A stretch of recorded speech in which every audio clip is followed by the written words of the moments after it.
How is it going today, everyone? It is Mr. Fernandez coming back at you with another instructional video. So this one's going to be a little bit different than what what I've usually done and created. I'm going to explain to you what is a supporting point, what's the example, and then what's the explanation. And then the rest of the video will be a time lapse of me actually writing out a paragraph. So you can see kind of my organization strategies, how I go from that into an outline, and then from the outline into a rough draft of a paragraph, and then making some edits. Hopefully that will help. So first and foremost, what is a supporting point? The supporting point is the reason why you believe your topic sentence. So if you were writing a paragraph about why Uncle Vernon and Aunt Petunia were bad parents, that's great.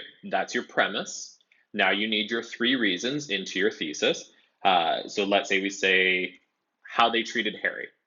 So your topic sentence would be Aunt Petunia and Uncle Vernon are bad parents because of how they treated Harry. Well, now you need reasons why you believe that they treated Harry poorly and how that makes them bad parents. So the first reason that I could come up with is, let's say, actually, I have my notes right here, so I'm not even going to pretend that I'm thinking about it. They treated Harry as a problem, something that they needed to get rid of. So that's my first supporting point. That is the first reason I'm giving for them to be bad parents. Now, my second supporting point, I'm not going into my examples yet. I'm just thinking of my supporting points. My second supporting point is that they kept secrets from Harry. And now some of you might be thinking, oh, well, parents are supposed to keep some secrets. Yes, and that will be dealt with later on. But for now, the big point is that they kept secrets from Harry, and I don't think that is good parenting. Now remember, it's my paragraph, my opinion, and you might not actually believe the opinion that you're writing. So you just have to back it up properly. So I've said that Mr. and Mrs. Dursley are bad parents. And the big point that I'm making in this specific paragraph is that it's because of how they treated Harry. Now I'm giving three supporting points. The first one, they treated Harry as a problem. The second one, they kept secrets from him. And then the third one, they ignored and encouraged abuse towards Harry. So that's what your supporting point is. It's the broad reasons that you believe what you're saying.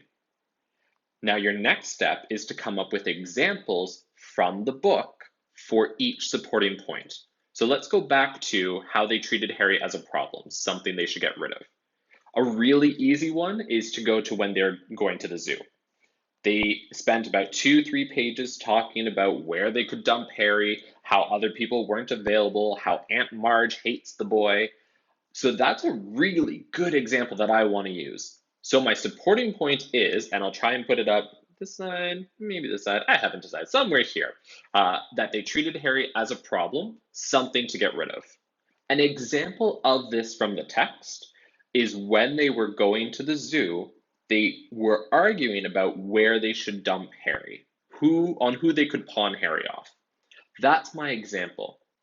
Now you might think you're done because you have what you stated and then you have your example. And most people can then infer, they can create that connection on their own that, well, that makes them a bad parent. Not in writing.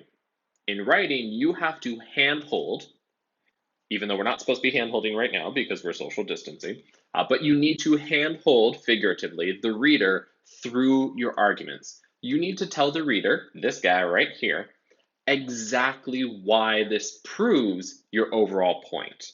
So that's your explanation.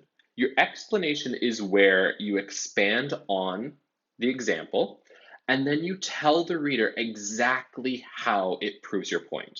So while children may be difficult to handle and parents definitely need breaks, they shouldn't build habits of passing their children off to other people. And Aunt Petunia and Uncle Vernon very clearly have built this habit by way of their conversation. So they go through all the different people they've previously put Harry to when they want to do a family event.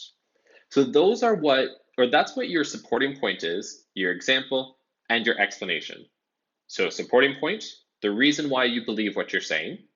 The example, is an example from the text or from the source that proves or supports your point, and then your explanation, where you tell the reader exactly why the example proves your supporting point.